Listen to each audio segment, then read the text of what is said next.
Hello everyone, my name is Jason Yates and today we're going to be talking about writing instruction in the real world.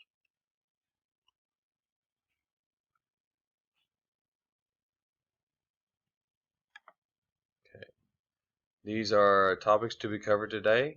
As you can see, we'll be discussing all 6 of these throughout the presentation. We're going to start with how writing develops.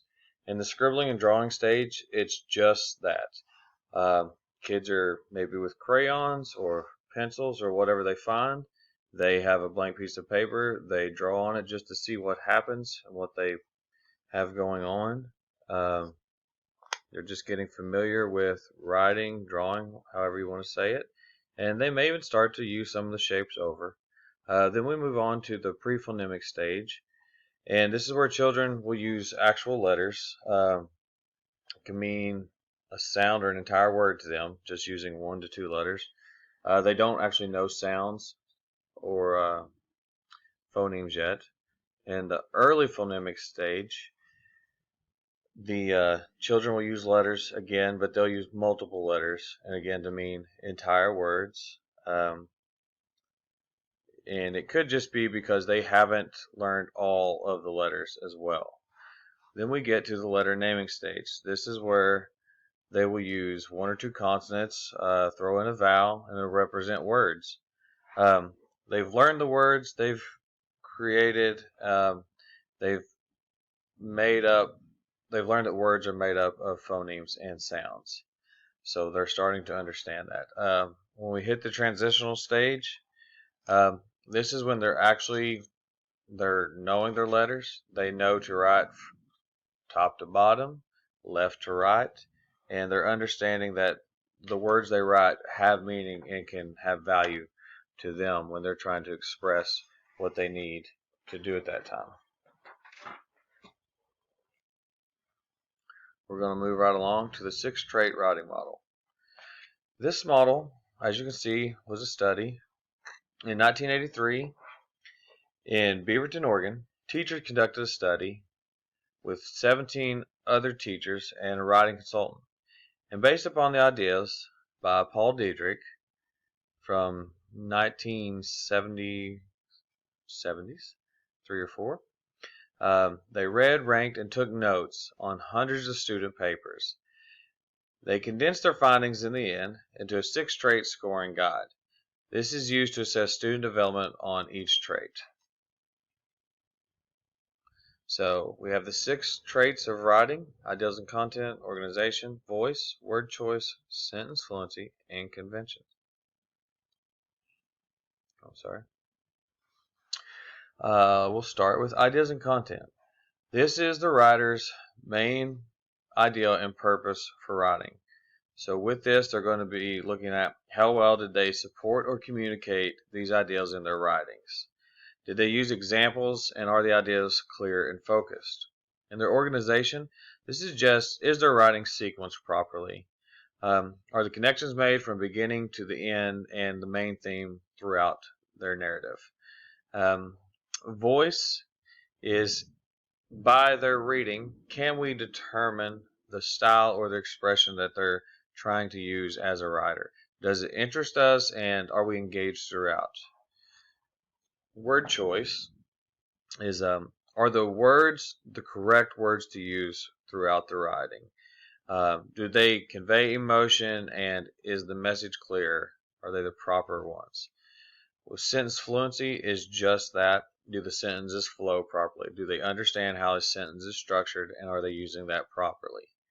And when we get to conventions, this is their punctuation correct? Are they grammatically correct? Are we spelling? Are we capitalizing? Is it used throughout? And are we using paragraphs properly? So we will move on to the research on the writing instruction. So what they have found is we need to provide time. So they have not truly discovered yet the amount of time, but in one instance, an additional 15 minutes showed positive results. It's mostly to have a regular structured writing workshop period each day. That's what's important, but it's also important to include those writings across different core subjects, so they're learning new vocabulary and writing styles as well. And when we teach students the writing process, we're going to make clear the steps used in this process. This would include pre-writing, drafting, revision and editing, and also students will need to learn to write for different texts such as poetry and narratives. And on those processes as well, there will be a finale of publishing. To teach students spelling, handwriting, and keyboarding. It's essential for the students to spell fluently and be comfortable with the writing tools that they're using. So as far as spelling and the handwriting, they need their comfort, their grip, and understand what they're doing. With the keyboarding aspect, we're in a modern digital world. It's almost impossible to not have computers at school. So this has been added on, that learning to type and use a word processing program is going to be evident. And when we create engaged community of writers, children need to give and receive feedback from both adults and their peers throughout the writing process. They may collaborate together and most likely will share their finished works as well. So when we talk about response to intervention, what we need to do here are, if we see lacking or we need some improvement, what we can do, three here are quick writes, POW, and tree. As you can see, they're all meant to strengthen and grow. So quick writes, they're just activities where a student's given a topic and maybe a question, and they're asked to respond in writing to that. In a classroom that I've sat through and sat in, a topic was actually given for an entire introductory paragraph, and then the students were meant to finish the story or possibly change one of the paragraphs or change the ending. And they were also asked to be use figurative and color descriptive language as well. The POW stands for pick my idea, organize my notes, write and say more.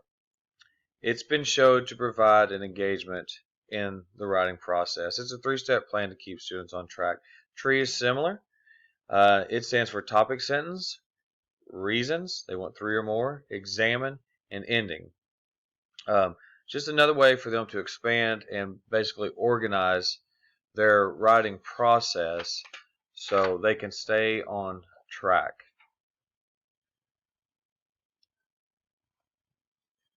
So when we get here to motivating and engaging students, this is probably one of the more difficult things to do with students. So what I've seen, in addition to something similar to a quick write that I saw in class, is a rewrite a book or a chapter. What we could have done here is we could have students, rather than a book report to verify that they've read and that they're reading and expanding, what we can do is have them take that same book, whether it's a smaller book depending on their age group and their skill level, or whether it's a chapter book. We could have them rewrite the book or the chapter just to change it up. So they've already got a topic, they've got ideas, they've got characters for them. So this is a way for them to feel like they're an actual author of a book. Think, write, and pass. This is where we have students in groups. They're each given a topic with a piece of paper, and they write 2 to 3 minutes each. And into that 2 to 3 minutes, after that period is done, it passes on to the next person. So if there were four in a group, all four would write on each topic, and then the story would be created through all four of those four different stories. And then at the end, the students would read aloud, and it would very much engage a student. Silly pictures, the internet is full, so what we can do is find a silly picture online, we print it out, and we have students caption that and write about what they think is happening. We could use prediction, we could use forethought with this. They're going to learn to problem solve. Maybe it's an issue of a problem, but and they'll want to share with the class what they've written. This would be something very enjoyable, I believe, for them. We're talking about the writing workshop. There are 5 phases within this writing workshop. The teacher sharing time, and they have their times as well. For teacher sharing, this is the goal that the teacher wants. This is their instruction to inspire the kids, so they can read something they did, different types of writings. They need to use a variety of styles so the students don't lose interest. The mini lesson on phase 2 is give time for teaching skills. It's used to help students write with quality at their stage of development. They may be lacking, as a problem that would arise, lacking in diverse writings, so they teach multiple formats, narrative, poetry, things like that. State of the class is going to be a student's name would be placed on a chart, and then each stage of the writing process would read across throughout that chart. And the student can basically, every day, every time they write, fill in the blank of what stage they're in. The problem with this is that it's self-paced, and students are kind of held themselves accountable with this. So, but the solution with this is the teacher can take a quick glance, see where they're at, and what they may need to do is set time limits on how long a student can stay in a process, and maybe even some preventive measures. If you're here this long, come to me first. That way we can move you, get you to that checkpoint, to say. The workshop activities. These are the different writing workshops throughout. So we're going to have pre-writing, drafting, and revising, peer conferencing for a second workshop, 3 would be editing, and 4 would be prepare for publishing. The students would sign up for a different activity in each workshop, and again, it's going to be self-paced is a problem that I would see arise. So in order to do that, we're going to set checkpoints throughout, as in preliminaries, and then once we reach this check mark, we're moving on. So students are going to have to think independently, think fast, think on their feet in order to get this working for them in time, and it's really going to help them. It'll help them stay on track throughout this. Student sharing time, this seems to be what most kids really enjoy from the limited time that I've spent in the classrooms. Students will be allowed to be in front of the class, share their work with the rest of the class. Problems arise here. Students sometimes have a fear of public speaking. They don't speak loudly. This is a perfect time to try and overcome those fears, to learn how to speak, to learn how to cast your voice and speak with the correct volume and the correct expression. Other than that, we might have students who are poor readers as well. With all of this writing workshop that we're doing, all of the writing instruction, the reading is going to be mastered as well throughout the writing. It's a 2-for-1 on this, which is the beauty of this. Students may lack the confidence to speak publicly, and they may not enjoy it. So what we could do is have some of the students read aloud, and then the others that don't want, we still want them to engage in that reading. It may be something that we have a one-on-one with the teacher to do the reading for. So in summary, as you can see, I really do hope this was a learning experience and you've walked away with information and tips that you can use when you return. Be patient. Changes are going to need to be made. Not every student learns the same. Not every student is the same. Not every class is the same. So we're going to need to make adjustments. You're going to have to make these ideals yours. You're just taking the models and you're going to build them how you see fit.